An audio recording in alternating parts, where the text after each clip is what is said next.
and welcome to another episode of Nerding Out, Geeking Out. Whoop, I'm whoop. Luke. I'm Gresham. And I'm James. So today... And, I should say, upgrades, people, upgrades. We can see my two co-hosts. Hello. I invested in a wider lens. In fact, I bought some narrow lenses first because I was misinformed. And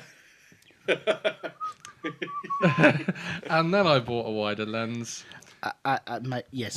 Sorry. The numbers were backwards. The bigger the number, the narrower the lens. Yes. I should have just looked it on Google. Yes.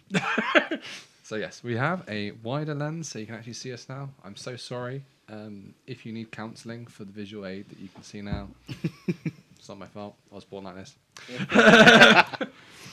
So today we're going to be talking about FPS gaming. Pew pew. Pew, pew, pew, pew. For those who might not know, FPS. Oh, yeah. First-person shooters. First-person shooters. So it's also going to kind of lead into a little bit of a history lesson. So put the old intellectual cap on for once. Oh, you need to get your teacher's glasses on. Teacher's glasses right onto the end of my nose. Right, class, are you ready? Oh yes. Okay, so early FPS games like Maze War from 1973 relied on vector graphics, I can't even say words already. Relied on vector graphics, drawing lines to create 3D environments. So FPSing started in the 70s, along with most computer gamers' development, funnily enough.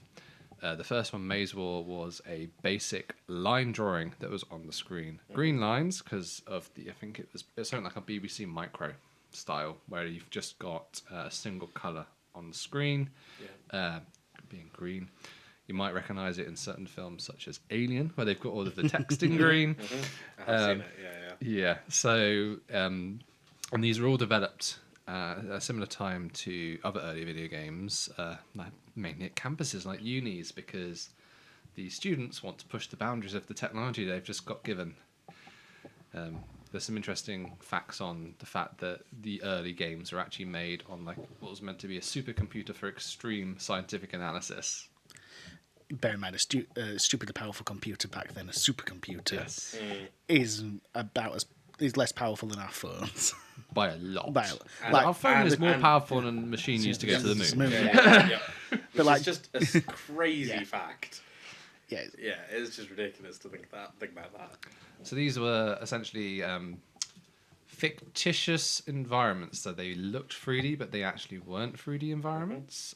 They were drawn on the screen to emulate 3D environments depending on the user input. So it's slightly different from now. With perspective, sort of like. So it was a first-person perspective, and it looked literally like a corridor drawn in green lines.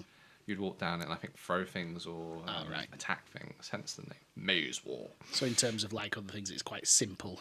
Very simple. Yes. More simple than the ones that we've probably heard of that we're going to be talking about today. So this was, of course, limited by the processing power, which meant gameplay was basic, primarily focused on navigation and simple projectile combat. So that's the first major step, the actual invention in the 70s. Of course, the video game revolution happens. We have the 80s. You have the Nintendo. The Super Nintendo comes out very early 90s, I believe, or late 80s. Along with the Mega Drive, you start to get more colours on the screen. You start to get more side-scrollers. And then in the 90s, we have an explosion of FPS games driven by the advancements of 3D hardware, and like genuine 3D hardware. For the first time, where what you would do was, as the programmer, you would essentially map a above map from above and place your person as a counter, and then there would be a mathematical equation which would then predict if there's a person pointing towards a direction, how far the wall that they're looking at would be, and they would the basic version is they would then predict the length of the line required. Right, okay. Then after that point, you would then predict the size of the box required, which was a grid. Okay. And then from there, you then put a texture over the top. So is this still using the same line drawing perspective view with then textures on top? Very similar. Okay. You're starting to gain a grid pattern, so you can essentially, instead of you press the forward button and then you jump forward and everything's jumped forward by a frame, it's a bit more smooth. You get a little bit more Like you're moving definition. forward as opposed to Yeah, it's like playing Minecraft like style with the amount of graphic input you have, not the Windows one, but the Java version. the original. But it was done in a completely different way. So it wasn't done like we have now, where we generate a 3D environment. It was done as a imitation still of a 3D environment to an extent, because it was only using ray casting, which I just described earlier, where you cast the shape in front of your vision. But the next step change is the one that everyone's probably heard of, and that's Doom. So the first version of Doom from 1993. At this point, they're doing ray casting, but then they've actually put a bump map texture over it. So if you imagine brickwork, you would color all of the bricks in white, and then all of the lines in black, so that there would be a artificial inset. So it looks 3D. You can see the texture of that brick. So it looks like it has depth. Yeah, it adds a level of depth. Right, okay. You still use that on modern rendering. I still use bump mapping on Yeah. Keyshot in Blender. It's one of the best ways to get 3D effects without having to actually model everything in 3D. So it's a real efficient way of doing it. So it's a technology, it's a technology that's lasted. Oh yeah, It's a method that's still there. It's just that back in Doom days, you had essentially, imagine a flat panel, and now it's a flat panel with a tiny little bit of texture on it, but not much. You can't really tell. I think that's like, it's not just the bump map though, it's probably the quality of the image as well. That's why it doesn't look as... Yeah, the quality of the image was very low. Yes. Very low, very pixelated still. But the other thing that they also added was, so in the past with the ray casting, you can only do it in a way where everything was on the same floor, or the same level. There was no stairs because of the way the technology was working, the way that you would program it. With Doom, for the first time ever, they actually added varying floors and ceiling heights, which is why everything emulated Doom for so long, and there's all these different skins you can get for it in different variants. There's actually a new 40k one, which is called Bolter, which is based on Doom's layout, and you can set it like to make it look more and more like Doom on the menu, so it looks worse and worse essentially. But it looks really cool, and the graphics are cool, so it's worth checking out. We then move on to the fact that there's also improved speed, and meaning that you can actually train your reflexes in these games. So previously, as I said, it was a low frame rate. Now you've got a faster frame rate, which is essentially capped from your computer hardware. So if you had like a top spec Windows PC at the time, say around 1995, then you probably could hit your cap of the maximum frame rate you can manage. You've also back then, of course, got caps on the screen's resolution as well, which is pretty low. Yeah. And they were square. And square. It's hip to be true. square. Yeah, I've completely forgot. Yeah, just 4x3 format. Yeah, just using a square format. And then I can't even remember when we finally moved to rectangular. It was semi in the early 2000s. The thing that I remember is Star Wars Episode 1 was released on VHS, and then it was released on VHS widescreen at the same time. Right. So you started to get widescreen tellies. I remember cinemas, for as long as I can remember, were always the rectangular format. It was the traditional format even the way back in the 70s. Which is why when it came to re-releasing old classics like the old Star Wars trilogy, they already had it in the can. They needed to digitize it essentially for modern media. Oh, fair enough. So yes, then we move on to the early 90s. So this is where 3D is properly integrated. We have the very first 3D graphics card, the free DFX Voodoo. So this is the first time that you have a graphics card separate from your CPU chip on a computer. So you have something dedicated to generating high fidelity graphics, in inverted commas, high fidelity. High fidelity for the time. Yes, very much. So we start looking at things like Half-Life from 1998, which used this technology. And then at the same time in 1997, you started to get games such as GoldenEye 007 on the Nintendo. 64. That's the one. I'm trying to remember that from memory. Nintendo 64, which had the funky controller. Yes. Yeah. So the game is always thought of as one of the favorite games through rose-tinted glasses. And then you actually give someone the remote from the era, and they're like, "What the is this?" Yeah, no, it wasn't logical. It made sense for big hands, Yeah. which is interesting because it came from an Asian company. Yes. Which is like the polar opposite. It's like, Yeah, definitely. yeah.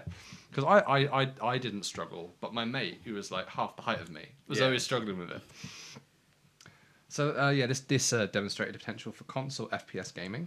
It also meant refining controls, and also for the first time you've got objective-based missions. It's not go through the level and shoot everything on the way, and you also have things like cutscenes coming in. True. We also then saw the rise of the internet. Mm-hmm. The World Wide Web. The internet? The internet. It's a black box with a Yep. red blinking light yeah. on top. Oh, yes, yeah. And if you drop it, it breaks forever. So yeah, you got the internet and LAN control. So this is where you plug in each other's laptops using essentially an Ethernet cable, and you make this massive LAN party because not everybody had the internet originally. I miss LAN parties. When you had to go to somebody's I house know, and see which people? is such an alien concept now. It's actually socializing in real life. I know. What is this? Like madness? I remember LAN parties for COD. That used to be so much fun. So yeah, we got the LAN parties, and of course, the thing that I remember is Quake. Quake and Quake 3 Arena was the online and LAN party game of its decade, which came and went as quickly as it came, because it got quickly outdated. I have no idea. What That you're is talking about. because you, sir, are so old. Oh, thanks, guys. You're so nice. Yes, Quake was, you know, the online games of Halo, where you have a map and you go and shoot each other forever. Okay. It was basically the first version of that, and it's the first version I remember where it's also a free-for-all online kill squad. So you had it, you had a variation of it in 007 GoldenEye, but this is the first time it was turned into like a LAN game, and then I believe later ported to the internet from memory. It was genuinely the best graphics you had seen at the time for FPSing, and it was mind-blowing all over the fronts of all things like PC Gamer. The world was going crazy for it, and then funnily enough, everyone forgot it. It's I'm waiting for the day that Halo has that or something like that. I think we're going to get to... Halo. I don't know. Halo is built quite a culty, So like, did fanatic. Quake. But a bit more, and you have to remember, like, it's a lot more connected via the internet now. True. I also So- think because it was a Microsoft exclusive / They pushed it yeah, pretty hard. they own... Yeah, they own it, so they want Yeah. to publish it. Yeah. And I don't know, like Master Chief has like a operator has like become so big and like so well known. And I think like they're going to do, from what I can gather, they'll probably do more shows like... Yeah, I remember like, watching the TV that was show. on Paramount. It was, It's just gone on Netflix, actually. Yeah, someone told me to watch it. I was a little bit disappointed by it personally. I haven't seen it yet. Yeah. Do you know what? It was a show. It was a show. If you were hoping for it to follow the lore of the games, yeah, maybe not. And with the Quake becoming quickly outdated, so this is from '99. Guess what happened in 2001, which we just talked about. Halo. So, funnily enough, everybody forgot what Quake was very quickly I went straight into Halo. and went straight to Halo. There was Quake 1 and 2, like mid-90s to 99, but Quake 3 Arena was like the game to play until Microsoft went, we could do better at this, I basically. don't even know what Quake looks like. Yeah. It's got an interesting logo of a very, very noticeable Q. Huh. Fair So, enough. yeah, there you go. Quake. And then into Halo Combat Evolved. Now, I believe that you like Halo, Mr. James, or you liked certain Halos, but Yes. this is the first variant. And this revolutionized console FPS game. Of course, we've now gone away from the N64's box graphics a bit more. We're now in the first generation of an Xbox. one of the coolest looking consoles, I still think, especially the clear variant. I think that's when they wanted them to stand out a bit more. Yeah. It becomes an icon in the living room. It's not the thing that your kids asked for. It's potentially the thing that the adult wants. It's You like can this play shift. this, but it's mine. Yeah. It's like everyone realised that PC gaming was going to be more expensive at that point, and everyone's tended to push towards the console again, which was an interesting thing. Because it was like, as I said, the adult market coming into it. And it was something. It was dedicated. It was designed for Yes. gaming. Exactly. So you don't have to also sacrifice your dad doing their accounts at the same time Yeah. because you can now go in the living room and play it on the TV. Oh, actually, no, I do remember that. I do remember playing, like, I can't remember what games. I think it was back when Miniclip was big. Oh. I remember I'd be on there playing so many of the different games, and then my dad would be like, get out. I need to use the computer. I remember, I think it was a free Simpsons 2D game that I used to play. Oh, okay. That when we updated, I think from 95 to 98, it just stopped working, and I was fuming. Then, funny enough, at that same time, we also got the PS2. Mm-hmm. So with the PS2 came Battlefield 1942 and Call of Duty. Whoop, whoop. No subtitle in 2003. So, of course, this for the first time ever, they brought a large-scale warfare cinematic experience. So we've gone from narrow corridor with lines, maybe attacking one thing, to narrowish corridor with lots of things shooting them, then to gaining extra heights and levelations through staircases. Then it goes fully 3D. Yep. And now we've got this massive battlefield that's just exploded onto our screens for the first time in 2002, 2003 time. Mm-hmm. And yeah. I mean, the thing is, we say it was a massive battlefield. For then, it was. It was. Yeah. Going from what you were kind of constrained to, like with Doom, Yeah. to where you had multiple people running around and this. You're going Pretty large from map. you're going to a full cinematic experience Yeah. where you have a build up scene with a cut scene, then you have a bit of a mission, then you have another cut scene, you have a bit of a mission. It feels like it's a story now. Yeah. The story modes became really popular Yeah. at the time. Yeah, and I think also with the idea of the cutscenes allowed them to add more and more. Yes. They didn't have to have smooth transitions. I suppose they No. couldn't because of Yeah. the memory bandwidth that was going to be needed. I remember the Star Wars Episode 1 game being hilarious because I think it was AVI files that were saved as the video clips, as the cutscenes. And it was maybe like late PS2 graphics. And then you went to the actual game and it's like this. The head of Qui-Gon Jinn is a box. And that's it. I do remember, I think early Call of Duty graphics, you'd get a cutscene, and yeah, similar case where the cutscenes obviously mid-film, not in game, so your characters actually have features. It's interesting. It's because we didn't have the capabilities of actually recording those cutscenes Yeah. into the game Yeah, yeah, themselves. So it was actually the get around was to then pre-render a video and make it initiate and then cut back to the gameplay, which later of course changed. Now we have almost completely seamless, like on a new Indiana Jones game. That's down to the new, I think as of when the PlayStation 5 came out, that is when, I think it became more noticeable to the public, was when the cutscene was potentially you going through a small corridor or going through a crack or swinging, because that's like in Spider-Man, I think that's where they really did it. Yeah. Because the SSDs have been so quick now, the actual storage is so quick, and the RAM, they can just load all these textures like in 4K straight away. So that's where it's only recently we've not had to do cutscenes. I think the bridge in between was, I remember when in older games where your characters would, you'd obviously be able to change your characters, you'd be able to have different weapons.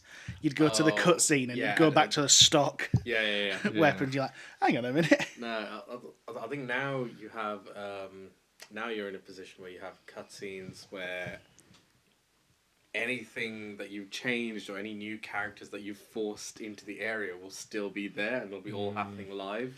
Well, yeah, they're not actual. They're kind of like cutscenes, but they're not Yeah. cutscenes as such. Not really, yeah. I think the area around them Yes. is pre-rendered, but Yeah. it's like a cutout for you, like your character that you've changed and designed. Some of the is allowed to go through. really early Star Wars ones that were on floppy disks. So we're talking like, I think, no, let me think. It must have been Jedi Knight. It wasn't just animated cutscenes. They had actors, and they filmed actors and then lowered the quality to then put it to onto make the it look. disc. Wow. Didn't okay. was it GTA? Uh, There was Baby a Driver. there was a game that came out, and instead of using in-game cutscenes, it was actually filmed with real people. Yeah. I think you are right. So, I think it might was have been Vice City. It could have been something. It was something along those lines. Yeah. But I just remember seeing it and then going, it's just not right. Yeah. It was quite funny in the Star Wars ones. And before that, they had like a 2D image with text just appearing over the top, which is the more traditional way at that point. Yeah, Oh yeah, the where you'd have cutscenes, they all evolved along with the game itself, which is quite Yeah. interesting. And now, of course, modern FPS games. So we rely on sophisticated game engines like Unreal Engine and Unity, capable of rendering high detailed environments and realistic physics. Unreal Engine is so good. It is. So It's changed the world of gaming. Examples such as Counter-Strike, Global Offensive, Valorant, and Overwatch. He absolutely butchered that name. Valorant. That one. I've not played it because I kind of looked at it and went, nah, I've got enough downloaded. That's fair. They drive the esports scene as well. So Yeah. we've also now got, of course, innovations in VR and AR, which we'll come back to a bit later. Which, of course, are going to continue to advance everything. And with AI machine learning, we're probably going to get better interactions with surfaces and NPCs as well. So FPS has become more than FPS, even on the most basic level. We've now got complete immersion in FPS. It's more like you are the person. Yeah, basically. You're getting closer and closer to it's you playing as yourself. It's not pre-gen characters or pre-gen weapons running out of pre-gen area. There's games in the past where FPSs were like, yeah, you can build your map like Time Splitters, Future Perfect. You could actually build the entire map and then play it with your friends, which is good fun. I've never never heard of that. Yeah, you could. It was like it had a whole map builder, and we had like blocks of hallway and corridor, and you could drag them in, and we always hit the maximum to make it as big as possible. That was the core. And you just put your spawn markers and your different weapon pickups all around the map. But that was a PS2 game as well. That wasn't PC, which is really unusual to have like a builder. Because like PlayStation game. That sounds like a typical PC mod. Yeah. You know. Yeah, like modded. I remember modded zombies was huge back in the day. Yeah, and To be fair, before it is. modding existed as well. Yeah. So we're going to talk about our favourite FPSs next. Yep. Do you want to do it in release order? I mean, you might as well since you've got. So I carry on. Yeah. Well, funnily enough, you were talking Luke, what's about your favourite modding game? You're talking about modding games. My game is probably one of the ones that not many people that played it knew you could mod. But on the disc, there was actually a back-end software that you could find, open, and make your own maps. And this is Star Wars Republic Commando from 2005. Jesus. Vintage game. But the reason that I like this... stop it. Vintage from a vintage fellow. Very vintage. Vintage FPSing. I remember begging my dad to make sure that we could have a PC that was capable of running this game. Really? Because it's the first time that they made a cinematic-y game for the prequels of Star Wars that wasn't just Star Wars Episode 1, the video game. Wait, so did they release like, system requirements for the game? Yeah, Okay. every time a game would come out, you'd get PC Game Magazine. Right. And you check the system requirements and you'd make sure that you could meet them. Yep. And at the time, I don't even think I had a graphics card in my computer. So I was like, please, please. And I remember being so excited when that turned out. I ran that machine as well to about 2012. Wow. Yeah, Like, I had it. Were you like slowly upgrading it? No. over time? No, No, I just ran it as is. all the way till the end of my secondary school days.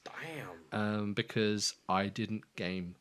Okay, fair I enough. basically reached the point where instead of that, I then had a console at the same time. So that was for word processing and for browsing the internet and video editing. It wasn't for playing games. Yeah, I feel like I remember my PC gaming era was Miniclip, and then I jumped straight to Nintendo Wii, Yeah. and then PlayStation 3, and yeah. And then we all got money. Yeah. I'm still waiting to join the master race of You will. PCs. You will. But it is a matter of time. It will happen. According to Google /Nvidia, Goggle. Go. /Nvidia, the first graphics card was a GeForce 256 SDR with And the picture would have been a picture of somebody's eyeball really up close, and they slowly changed to make it look more bionic, and then they changed the logo.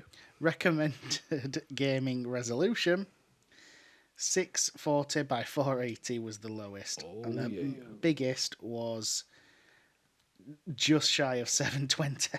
Yeah, I remember those days. In 1999 it was released. Yeah, that's probably what we had prior art. Actually, we might not have had a graphics card until I wanted the graphics card for Project Commando. So maybe we had the one just after. Would you like to know the memory size of this? Go on then. Are we talking kilobytes or megabytes? We're megabytes. With, Okay, megabytes. with megabytes range. I reckon 10 meg. Yeah, 20. Ooh. 20? pushing it. 32. Oh, 32 meg. not That's bad. that's It's some not high bad. megs. A suggested power supply was 200 watts. Wow. Jeez. Where are you at Simple now times. with both your powerhouse I PCs? don't want to know, but I just know it pumps out a lot of heat, and I don't look at the electricity bill. About 1,000 is Yeah, I what we was put it about as. to say, it must A be lot. But around now- the 1,000 watt range. Now, the newest graphics card, just for a comparison, Yep.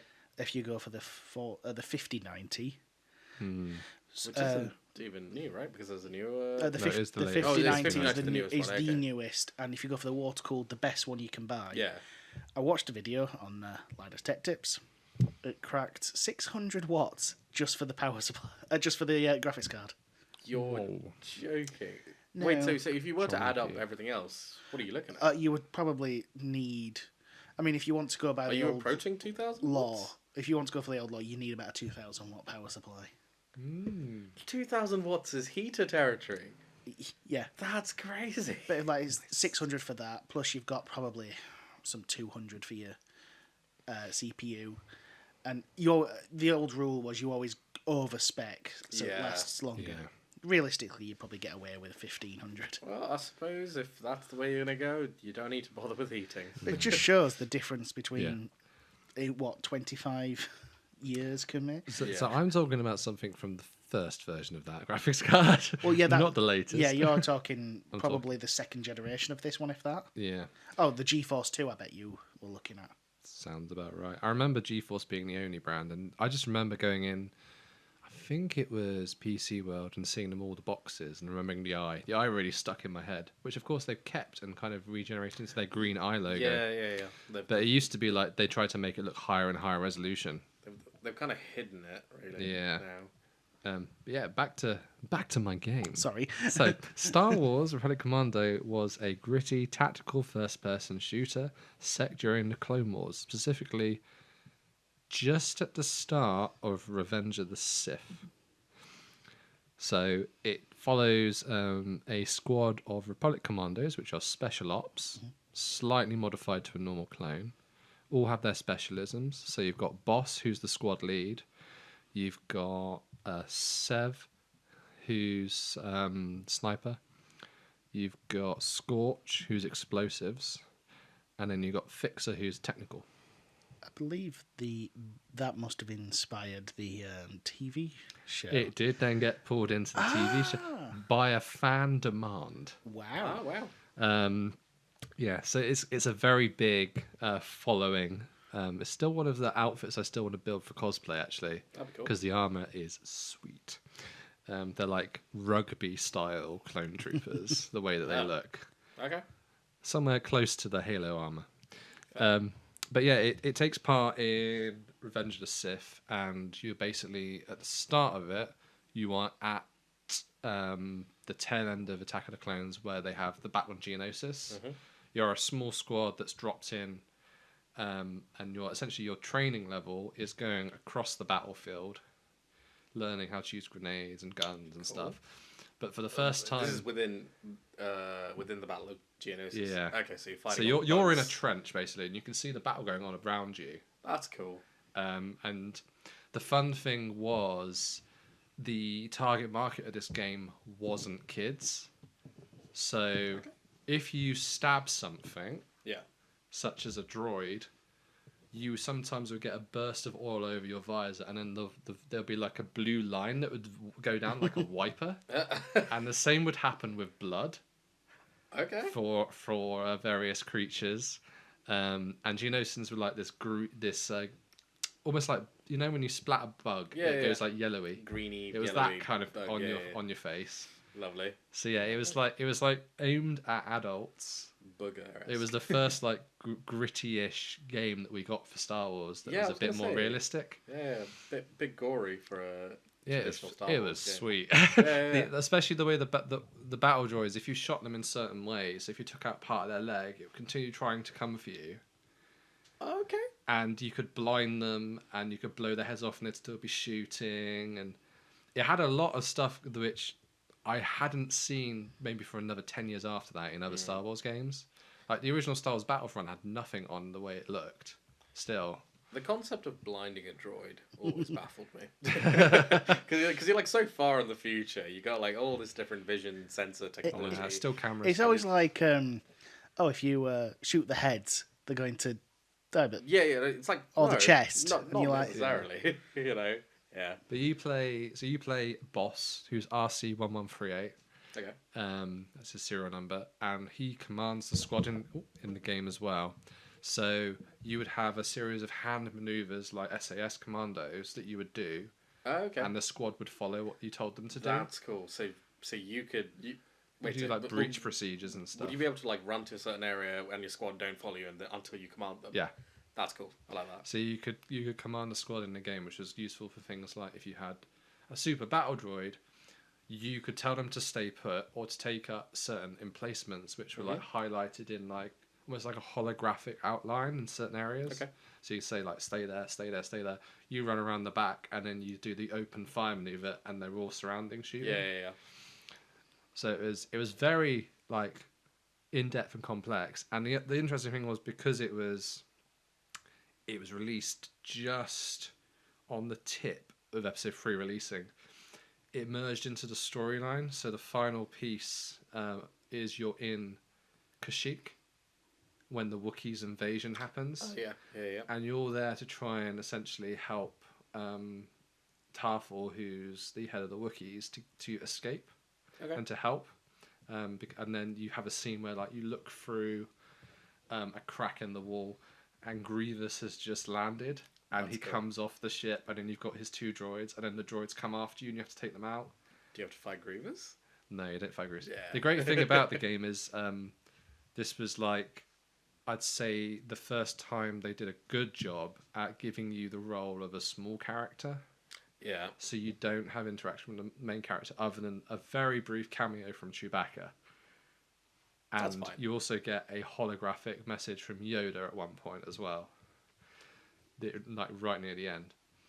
Yeah, that is kind of cool, because I feel like if you look at majority of the games that we've played, you are the main character. And you're normally a Jedi. You're normally a Oh yeah, of Force course. wielder. Yeah. And if you're not a Force wielder, there's something special about you. Yes, yeah. But with this, you're just a grunt. You're down there, you got to shoot some people, get through, and make sure you get the information for the Republic. I like that.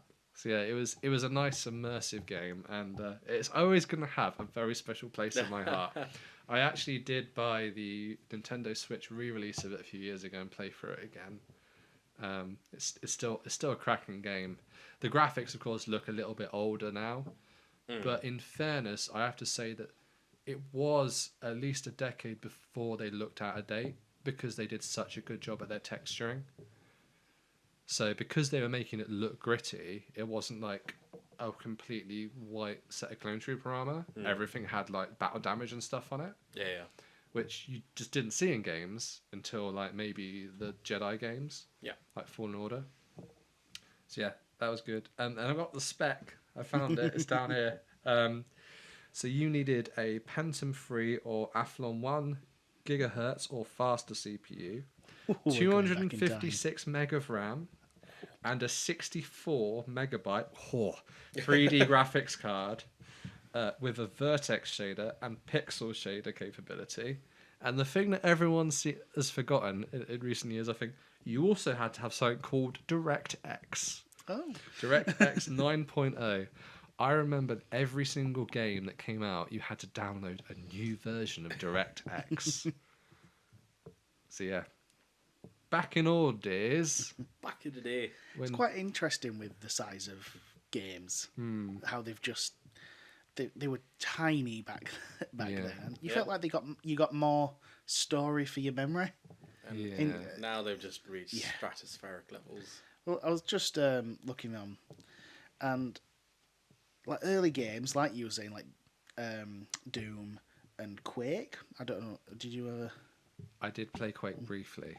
Not much, because I think I had like a so back in there, you used to, when you got PC Gamer, you would have a CD attached to the front, and on that CD you had demos. That's how you downloaded the demos.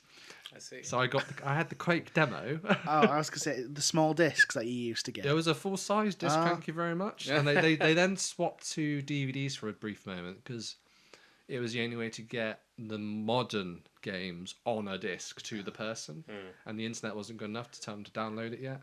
Yeah, No. 'cause you used to get games in like I can't remember if it was a cereal box or a magazine, Yeah. and it was the small discs, and that's how I played Bionicles. That's also how I got. It was a Lord of the Rings behind the scenes set. I think it was something like cinnamon. What are they called? Cinnamon, the little square ones. Cinnamon squares. yeah, that sounds. Sounds similar. You had Sounds familiar. you had to buy enough to be able to get all three of the trilogy when the trilogy DVD set came out. I remember having so many of the first films one, and then finally getting the other two.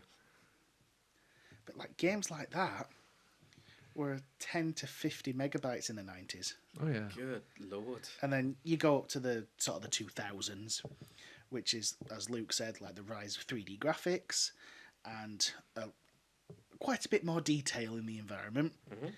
Half-Life 2 was one of them, and Call of Duty, as you guys have mentioned, in the 2000s. So 1 to 8 gig. So there's a big jump from all that. It was, but it still fit on a disc.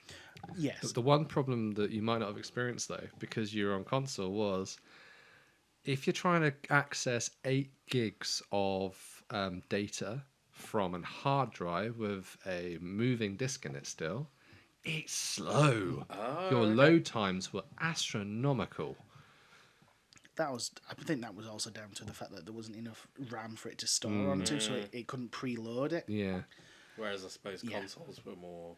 Well, they also downscaled a lot on the did. consoles. They So did. I remember Star Wars Episode 1 Racer, the console version looked absolute dog shite compared to the PC one, just because it had to run on the hardware. Yeah. And they had like a set limit on that hardware for their RAM. You couldn't tell someone to upgrade it. That's fair.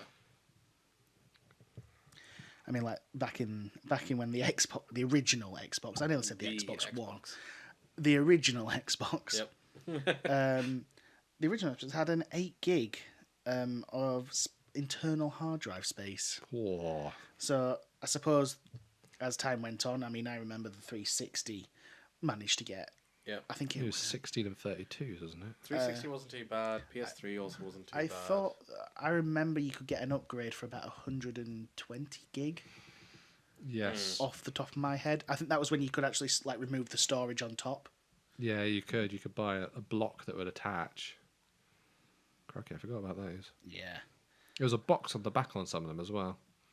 It like covered up all the ports, Yeah. and then they had Yeah. new ports on the storage boost. Yes. I can't remember which console it was that was. it's the Xbox 360 Pro, which could go from 20 gig to 60, and then the Elite, which could go up to a whopping 250 gig. Poor. And then, obviously, Crazy numbers. as time went on, you had HD textures popping in, which was the 2010s, which would get up to more modern games like we would play, so like Battlefield 3, and even Destiny was, even back then, was 10 gig to 50 gig. How big was Battlefield 3? I don't know. Okay. Because I still remember buying Battlefield 3 in my local Asda for 30 quid when it came out. I want to say around that's probably closer to the higher end, because there was a lot more textures, a lot more weapons and things like that. And then you get into the 2020s. Oh, good lord. Here we go. Which modern FPS games like Call of Duty Modern Warfare in 2019, and then Halo Infinite, which was, yes, a game, and they all exceeded about 100 gig.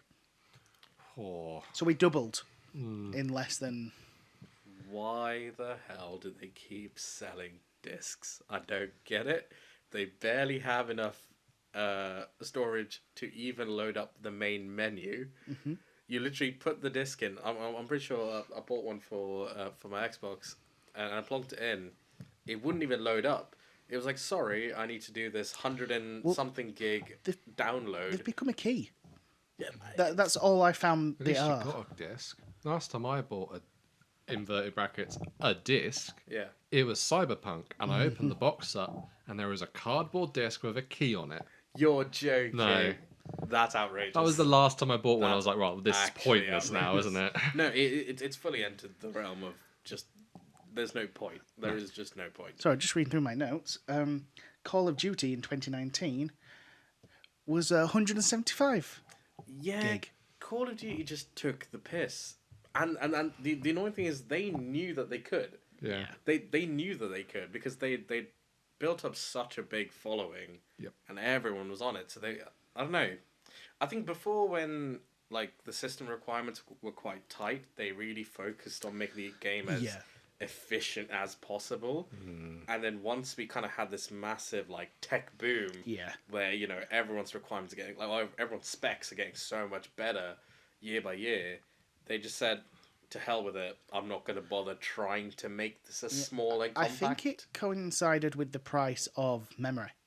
Yes. Storage. Originally, it was stupidly expensive to get a gig. It was. And then it's slowly has gone down. And I think they were expecting the prices to go down and the amount of storage to go up. Yeah. It hasn't really done that. It's kind of stagnated. We've just gone quicker and faster with SSDs. I just can't believe the size of it. I'm sorry, I still remember the floppy disk. And now you can get like a micro SD card with 1,000 times more storage on it. Well, some of them, I mean, in my old camera, I had 64 gig on the little, and it was one of the small ones. I've got 124 gig on the camera upstairs. Yeah. And it's just like, how? And on what? Now we're entering the range where we have phones with terabytes. Up to terabytes, which is just That's ridiculous. the new SD cards are 200 quid are like 2 terabytes. And I was like, insane. whoa, that's insane. Yeah. It's ridiculous. But I mean, that just comes from how games have evolved from low quality textures to HD textures and now 4K.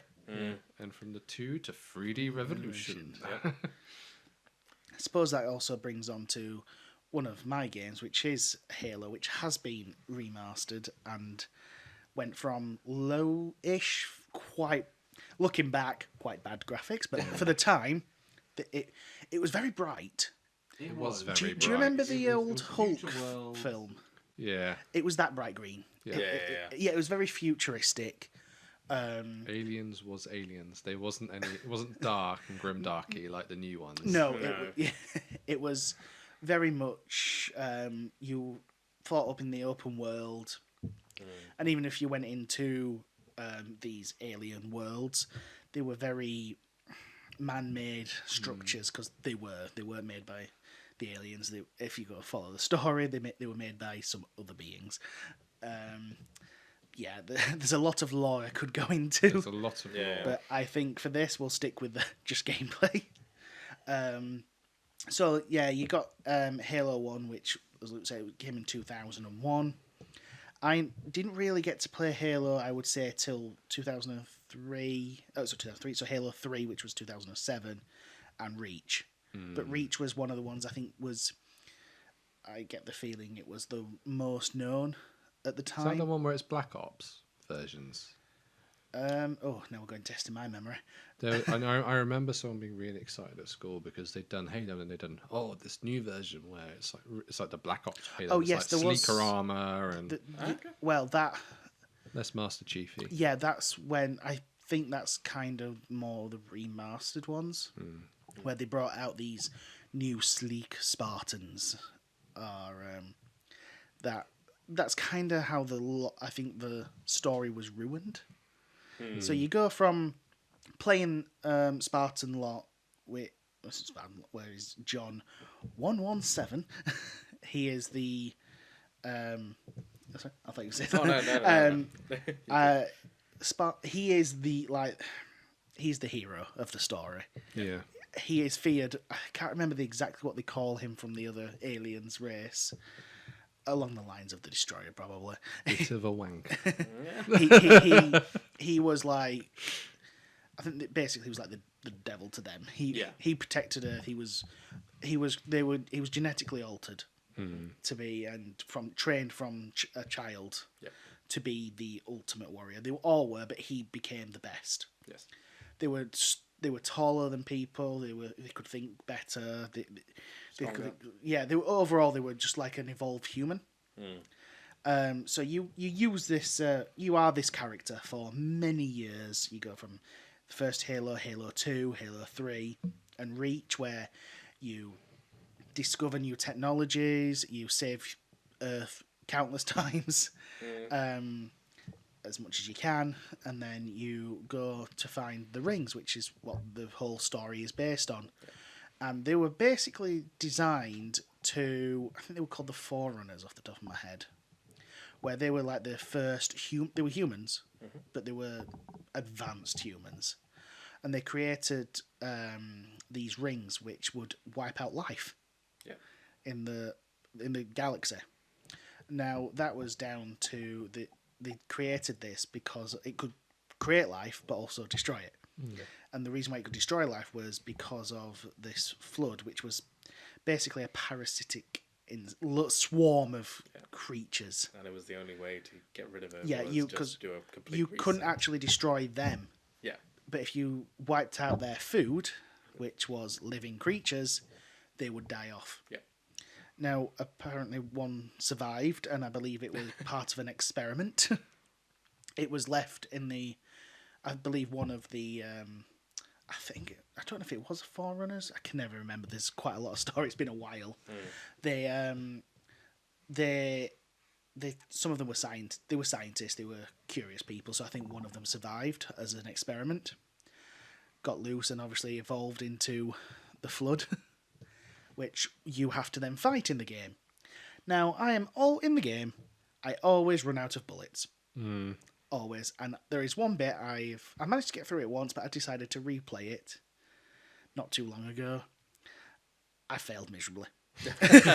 There's no other way to describe it. I failed miserably. I'm stuck and I keep running out of bullets. Nice. So I'm probably going to have to restart the game. Oh. Not the whole game, just this bit. Yeah. And actually play it properly and not like a modern game where you have almost infinite bullets or easy to pick them up. Yeah. Yeah. Yeah, and then in terms of the game, that it was my first person shooter. I used to play a lot of racing games, or I think it was on Nintendo Wii, the bowling games, or Roller Coaster Tycoon. I think it was at the time. Wii Sports Resort, pinnacle of my gaming career. And but I think the problem with Halo, and I think it's one of the reasons why I sort of drifted away from it, was because they were sort of taken over. There was a new company that took over from the original creators, and they decided to add this other character in. Now he was. Bear in mind, like I said, you've played Master Chief. You know how strong he is. He's a badass. He is the best. Yeah. There's nothing he can overcome with him and his fancy AI Cortana, Yes. which Microsoft later used as Yeah, their AI. yeah, as their AI. Everyone kind of loved it yeah, for that, though. yeah. They decided to. I'm trying to find the actual studio. Yes. So it was Halo 4. It was after Reach, which kind of explains when I started to fade away from it, where it was under a new era of 343 Studios. Now, they decided to not listen to the fans or any of the history and decided, I know we're going to create this new character that everybody's going to love because he's even stronger, he's even faster, and he's got a team. Right. And now you've realised this man has literally went onto a bomb that was for Earth and took a missile into one of the Covenant spaceships and survived. He is tough, and apparently these guys can beat him up. And in the remastered editions, they give you a mission where you play as this character, and you're like, "Oh no, he was there. I trust me, he was there all this time.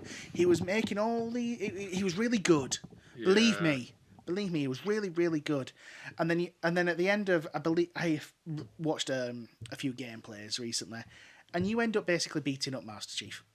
Nice. And you're like, hang on a minute, this guy. I know how good this guy is. You can't beat him up.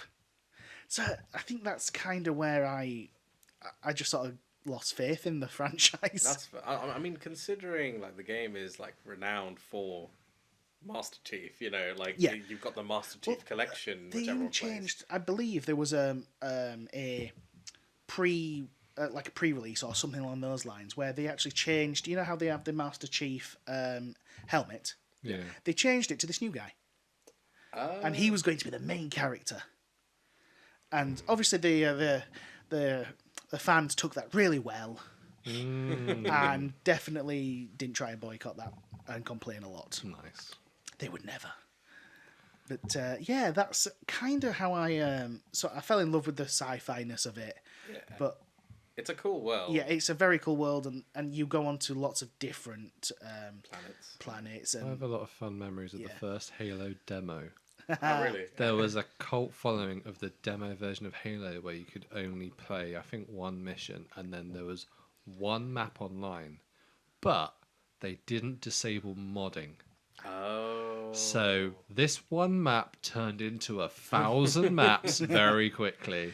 I remember going on, and it was the classic 2 bunkers and a big space in between, and then there was like a little bit through the mountain that you could get to. It was a very small map, but there was the first mod I saw was, oh, now there's portals, and you could go on the top of the ridge around the edge and just snipe down. Yeah. oh wow, And That's then cool. people then also hacked it and got all the vehicles into that map. Nice. So you could play all the vehicles. Nice. So they I think in the demo they must have included every model from the full game They probably just forgot to take it out. and did take it out. So everyone found a way of putting it back in, and it was glorious. I never played the first Halo because I played the demo. I mean, fair play to the modding community. I mean, the game had some of the best vehicles. It did. No, it did. I never used to. It was like, oh, you could either fight with the human technology, other than the quad bike, which I loved. You could either fight with the tanks. I forget the names that had. I think they were basically railgun. Oh yeah. Or you could have this really hovering sci-fi hovercraft, basically, Yeah. and use that. I always went for the Yeah, of because course. it made the best sound. It was a proper did. like alien shooting sound. I did like the warthogs. I think that Yeah. might be the reason I bought a truck. So, the Yeah, that could possibly it. the Microsoft store in Oxford Circus has a to scale warthog Oh. just sat in the corner, and it just takes up the entire window, and everyone just stops and just takes a picture of it because you just have to. There was someone like when it first came out that made a fully functioning one. I remember like these really crappy 320 pixel videos of them developing it Nice. on the internet, and I was just like, This "This is cool." This is cool. This is cool. I think I've seen there was a guy. I know there's a company in America that basically makes something similar. I think it's based off that for the military. Yeah. It's just a big tough vehicle. I mean, it's a big tough vehicle. It is just a weapons platform. Yes, Like, you know, just a big gun Yeah. platform. You can just chuck on a... It's the Halo version of a Hilux of an AK-47 strapped to the back from Yeah, that's true. from Iraq days. Or I was going to say it's actually a Halo version of a Humvee. Yeah.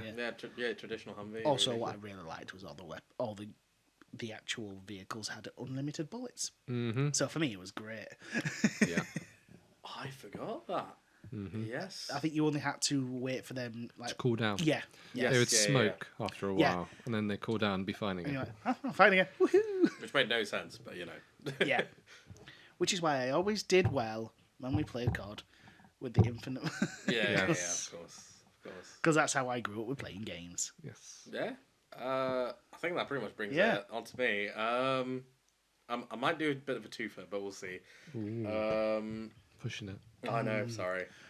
What's your favourite game? Call of Duty World at War. This came out in 2008. Wow. I know. Vintage Ancient. for you. Ancient. No, it is You.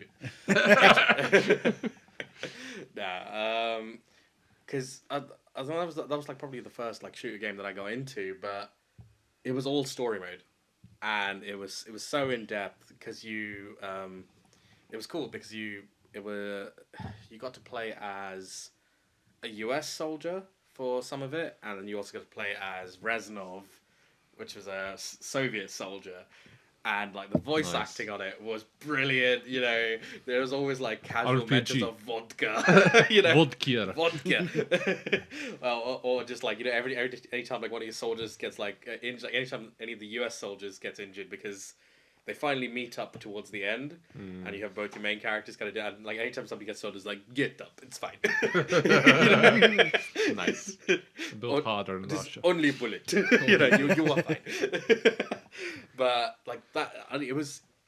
I think you had all these missions where you were. I think the Soviet one, you were kind of mainly battling in the streets, and you just slowly going with your squad, or maybe you were like pushing up with like a tank, and you were just fighting like it was almost like endless enemies of. I think the Japanese were who you were fighting if you were the US soldier, and then if you were the Russians, you were fighting Germans.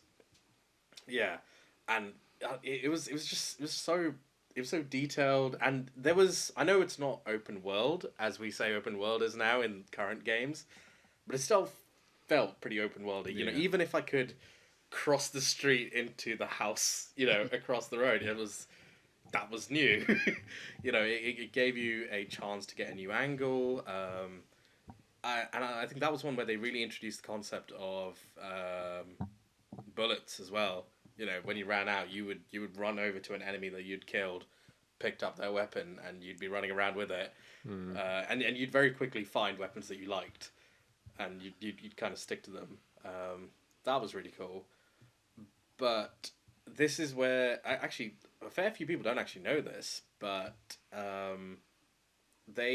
Activision decided to hide the world's biggest Easter egg in there, which was Did it have a chocolatey Santa? no. Which, Oh, the moment you finished the campaign, you unlocked zombies, and now that is such a significant moment because it set up pretty much the rest of Call of Duty history. Yes. Because zombies became such a prevalent part of it. And I remember being so amazed by it. And, you know, it was borderline terrifying because, like, they'd done the audio of the zombies, like, so well. And it was so new because you'd spent kind of the whole time playing the campaign, playing against people and soldiers and stuff like that. And then suddenly you're fighting these zombies. And I don't know. I fully fell in love with it. I mean, I pretty much... I played, you know, some of the Modern Warfares that came out afterwards because you basically realised that there were certain CODs that didn't have zombies and there were certain ones that did. And I would pretty much almost, like, go for the ones that did because zombies was always more fun to play with friends and then find Easter eggs within that, which... for me at least, it definitely became more of the Easter egg hunting. Like I don't know, it just like that was that era. I feel, and I want to say World of War kind of started that because you basically unlocked this whole new game really, just at the end. So the first secret level like that I can remember was the first Super Mario. That's cool. There's a particular block that you can break. You can then walk along the line at the top of the screen, which you shouldn't get to, and then you can jump through some different pipes, and it's different levels that you can only enter that way. So that was the first time they did something of a similar nature. But the idea of having another game basically hidden, it's pretty, I'd say, PS2 era style. So there was also the one that I used to play was 007 Nightfire. Oh yeah. And they were blatant with the fact that there was stuff to unlock because there was a cheat code screen that you'd go into and write codes in to do different things. So you could bypass the mission to unlock everyone and write in QLab. Right. And you'd get all the characters and all the maps. Because the multiplayer version of it was enough of a game that if you had all the unlocks, you just played that. I think I got halfway through the story mode once, and that was about it. So the first Easter egg, I learned. I remember something from Ready Player One when he was playing it at the end of the show, end of the film, and it was in Adventure. Adventure, yeah. The picture of it was a snake on the front of a castle, and it was a There you go, that's Atari 2600 game. Oh yes. So yes. the end of it was his name, right? Yeah. Yeah. Yes. The developer put his name in a secret room. There's also a similar one, I believe, on I can't remember if it was E.T. One was one of the other games where they all put their names in as well. Yeah, it was regarded as the first game to feature an Easter egg. Yeah. I think it was the first game to coin that phrase. It was, Yeah. because it was an Easter egg hunt. Yeah. A 1980s game. I think. Now that is so old. Yes. For the no, Atari not me. 2600 or the 2600. Yeah, it's a 2600. I did have one of those for a while. That's the one with the black lines of plastic and then the wooden case. Oh, okay, yes. They also did a variant later on, a re-release in black with silver trim. Right. But yeah, Atari. It was the first interchangeable cartridge game. Before that, you had Pong consoles, which had okay. What? A Pong console Yeah, well, what is that? is Pong. it's Pong Like is ping a pong? it's a console with a pre-programmed game in it, Okay. and you would have these acetate sheets you would put on the screen of your TV, and the only thing that you had was a ball in the middle and then two bats that would move left and right. Oh, right. Yeah, okay. Yes. But the screen would change it to be tennis game or football. Oh. Yeah. Oh, it's a very manual. Yeah. Yeah. So there was it was It's quite cheatsy, really. Yeah. But There was- that's fair. After that point, when the Atari came out, there was loads of places like there was a company called Binatone, and they did a Pong console with an interchangeable cartridge. Nice. So it would change the backdrop on the cartridge, Right. but most of the games are about the same. It's It more was like the instead of the skin. acetate, they changed it. Right. So yeah, the Atari 2600 was one of the first times that you had a cartridge and you change it and it would be a different game. So the Atari 2600 also had one of the first Star Wars games on it, which was all done in vector outline graphics. Oh, yeah. Okay. So you were like a snow speeder and you would shoot down the AT-ATs. Yeah. But it was all like slow frame rate boxes coming Right. towards you. Right. So yeah. To be fair, the AT-ATs aren't that fast. No, not. No. No, it's true. Yeah. And if you aim for the legs, it's the only chance of stopping them. True. One of the more weird concepts I feel like came out of Star Wars, but like, is that really the future? just either a bipedal or a quadrupedal Yeah. thing that's so high up, yeah. that's so tall. I think the ATSTs, the two-legged ones, were more sensible. Even then, Well, if you have difficult terrain, what were they called? Chicken walkers. Yeah. Yeah. if you have difficult terrain, what a wheel couldn't do, at least it had a way of traversing it, like a Yeah, but it person. could get tripped up by a bit of rope. A wheel can get jammed with a stick. Actually, no. No, You put covers on it. not necessarily. It depends. If the wheel has spokes, then Yeah. yes. But if you are anything like the wheels that's on the Mars rover or the Lunar rover, Doesn't get jammed. it doesn't get jammed. Yeah. Well, they just stopped putting jam on things, clearly, Yeah. at that point in time. Oh, The dad jokes are out, everybody. no! The back. Anyway, we're talking about the future. Oh, Shall yes. we move on to the future of FPS? Indeed. So I'm going to start by jumping straight into AR, VR. what we already chatted about briefly. Ready Player One. Ooh. Oh, Ready Player One. So if you're unfamiliar with this is a brilliant book and a mediocre movie by Spielberg. Not wrong. The book is incredible. It's about a teenager who's living in a not too distant future in something called the Stacks, which is basically lots of shipping containers and RVs balanced on top of each other to make giant, almost toppling cities. It was just a nice way. Well, not a nice way, but it was just an easy way of just cramming a lot of people in a small Yeah, space. it's like a new version of the slums. Yes. around the edge of it is large cities. Exactly that. But he basically is in the generation where the world is destroyed. People have destroyed it through petrol and uses of fossil fuels. There's not much going for them. Instead, what they do is they spend all their time in a VR world with headsets. That's no, how this they is s- impossible. This can't happen. That's how they socialize. Oh, God. That's how they socialize. It's how they go to school in it. It's how they play video games. Instead of having like a nicely decorated room that they live in, they have a room in this virtual world that they can decorate how they want. People don't really know each other in real life. They only know them through the VR headset. But the interesting thing that I always remember from it is when later on in the book, where he's sponsored by a larger company, he's starting to make money because he's become famous. He's in this like competition to try and find all the Easter eggs in the game of the Oasis, which is the name of the VR game. He has this haptic suit and treadmill which goes in 360 ways, and you can like free fall, you can jump, and it's the next step of taking what we know as VR into what feels like the possible future of VR gaming as we know it. Imagine like in it the haptic suit, if you get shot, it feels like you got shot.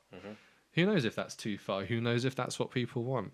There's only one way to find out, and I'm certain someone is trying to find out how to make it. 100%. I mean, we've already seen that happen. I mean, we've entered the world of VR where we are kind of setting up boundary spaces effectively that you can move around in. You know, make sure you're not either punching TVs or punching walls accidentally. I mean, I remember on the Gadget Show years ago, they were talking about omnidirectional treadmills. Treadmills. Interesting meal.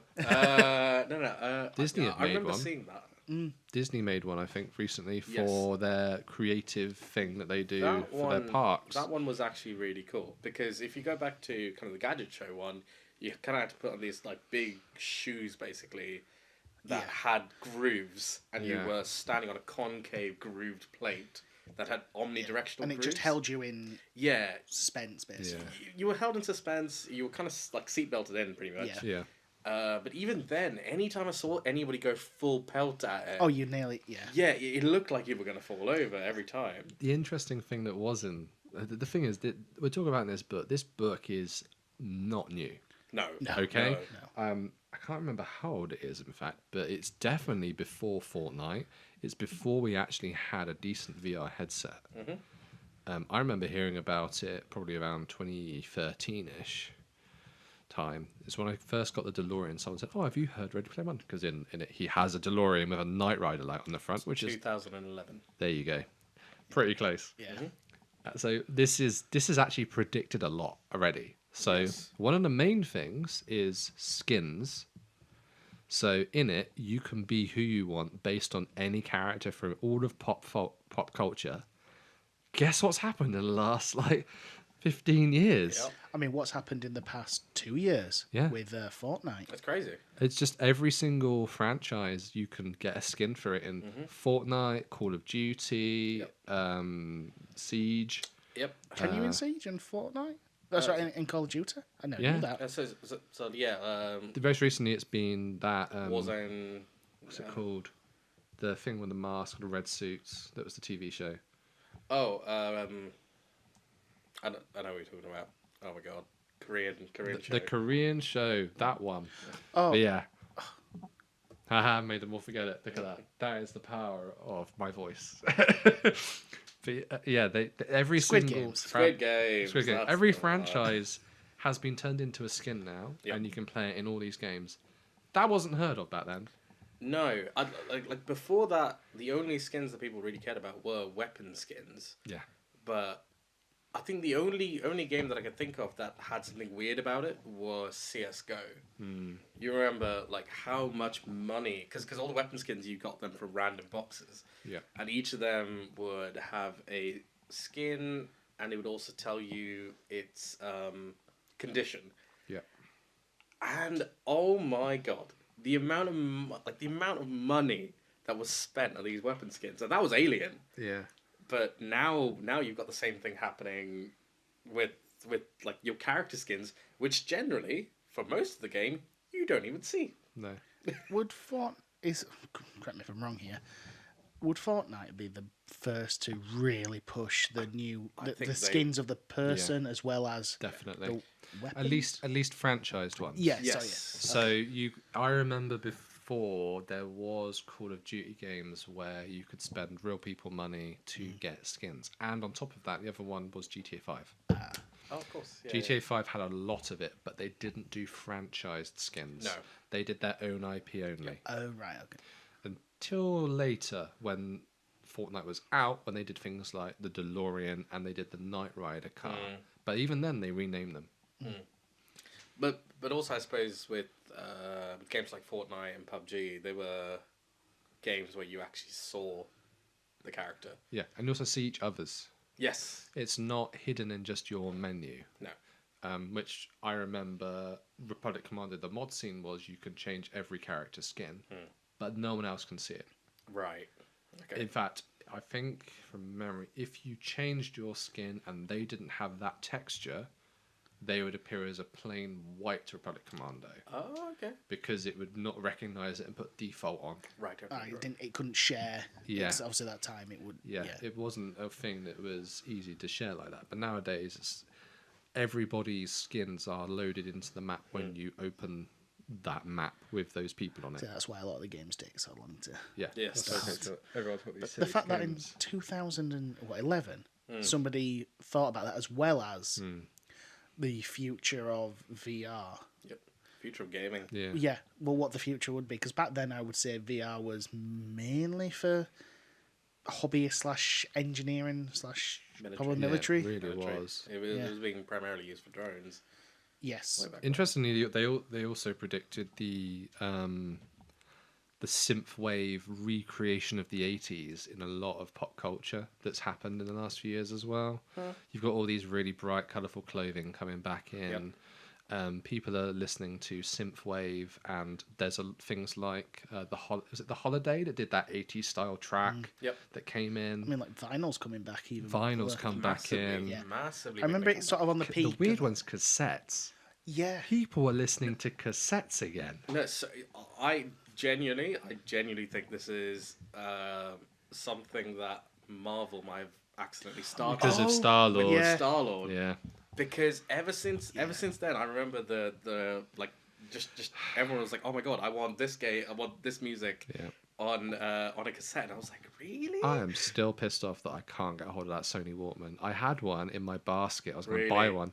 Then Marvel came out, Yeah, and then it's just Yeah. and they skyrocketed yeah, in of course, price. of course. Everybody wants It's it. like because I wanted it for a design icon, not because Yeah, yeah. I they think Star they're Lord. remaking it as well. I I think wouldn't they're be bringing out surprised. There's I a- mean, there's so much money to be made. well, in like it. Sony Yeah. themselves are Yeah, going to yeah, bring yeah. There's an AliExpress version where it's an MP3 player. It's got styled the same now as well, but even they're expensive. Yeah.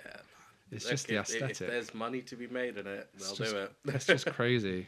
So yeah, but yeah, the cassette coming back as well. So yeah, it's interesting what the things that he did predict. The thing is,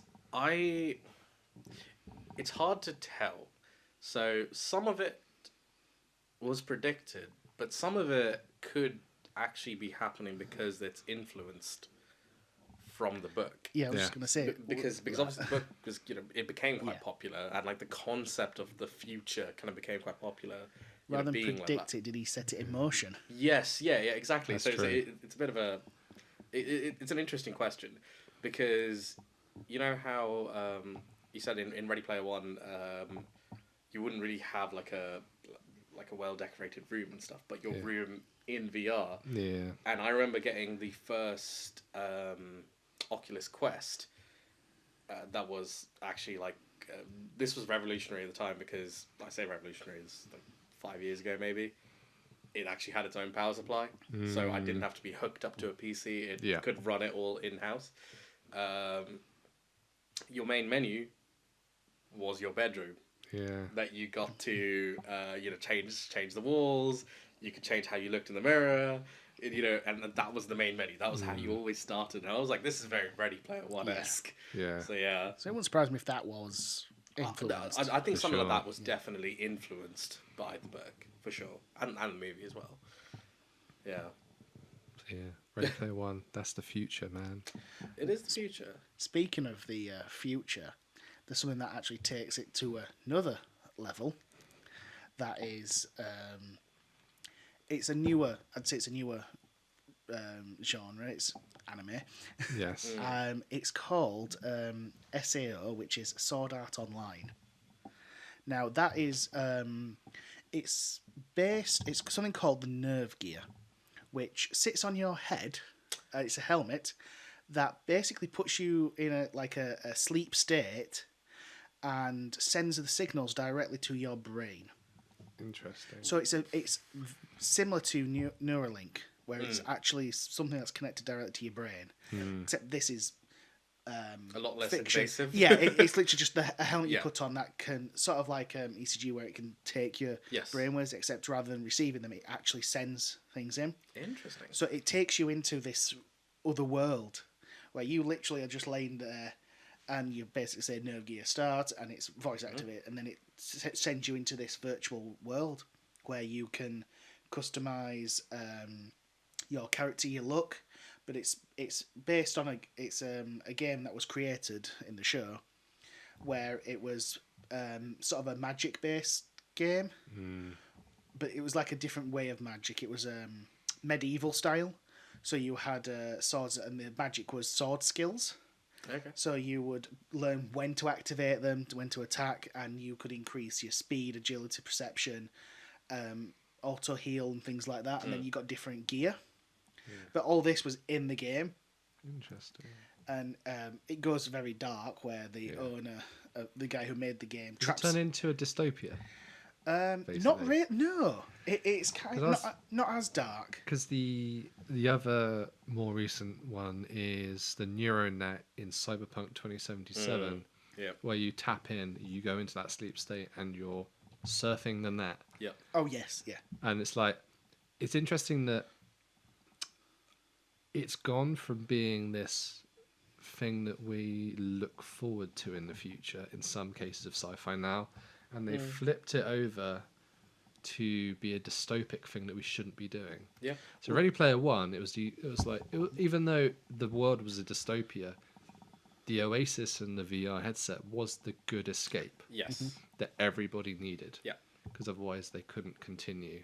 Well, this wasn't really. It's neither, but it's not either of them. It's a what could go wrong if somebody was to create something that can physically affect your brain.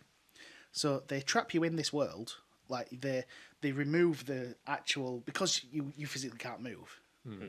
The creator, when he traps everyone in, because there's 2,000 or something people that get the pre-game, so they're the ones that are allowed to. They get the fancy headset and all that, and then they get trapped in the world, and they remove the home button from the game, so you can't get out of there. You are stuck. And if somebody was to take your headset off, because it's connected to your brain, it can send an electric shock to your brain, which would then kill you. Oh. And the other key dark. was what made it dark was, as well as, you could die in the game, and you actually die in real life. Yes. Okay. If you died in the game, you would die in real life. If anyone tried to affect it, it would. Now, you couldn't feel pain as in the game because they didn't. I can't remember if there was some explanation as to why the technology wouldn't fully allow it. Yeah. But you had your health bar that you could see that you would that would slowly diminish if you were being attacked. And yeah, it's sort of and there's people talking about Neuralink, that it could actually evolve into something like that. Yeah. And it was saying it was a good future because everybody played the game. It was a way of communicating with people. Yeah. But it was also what was if one person has ultimate control of a world, and it shows the problem, like what could happen. And yeah, it is one of my favourite anime to watch. I can't watch it now because they don't have the dubbed version online. But in terms of like the technology in there, it was interesting. And they go down another rabbit hole in the future where it's a bit too sci-fi. Yeah. Basically, it goes deeper into your soul is what it is. It's called they call it a flux light. It's where your true memory is stored, and in this version you feel pain, but everything's real. So it's basically the idea is, I think it goes more in depth into your brain. It gives more signals and things like that. So that's kind of, I think, what you were saying there about what this is. It wouldn't surprise me if something tries to recreate that, because this has got a cult following. Yeah. Right. Okay. Where some people are like, Neuralink, it's going to be that. Yeah. I mean, we've seen how this goes. So this is going to happen. AI is going to take over. We're going to have a war with AI. And then we've entered the Warhammer universe. Yes.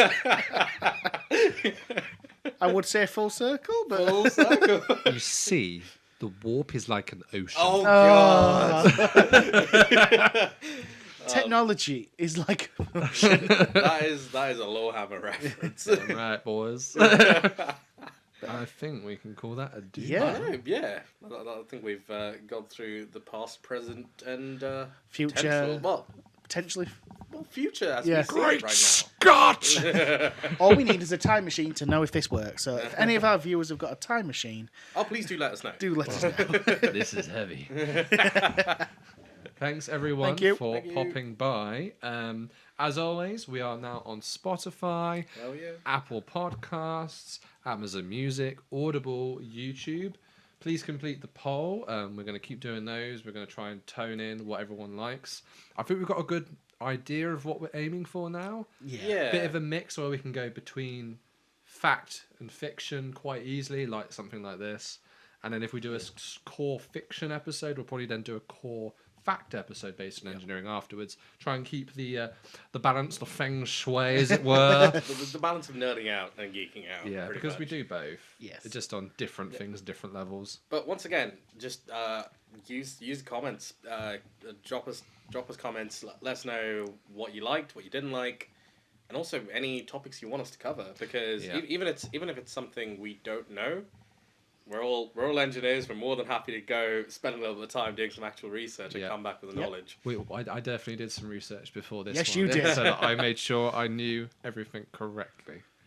And Otherwise- also, I mean, I don't think it's a negative thing for us to do our own research and just expand our knowledge. Yeah. It's kind of what we do every day, though. Yeah, exactly. So yeah, yeah. we're Until, happy to until do we it. start looking We're- like Megamind, it's okay. Yes. I don't need a big brain like that. That is. Anyway, chaps. So See you later. See you later. See ya. Peace. Bye.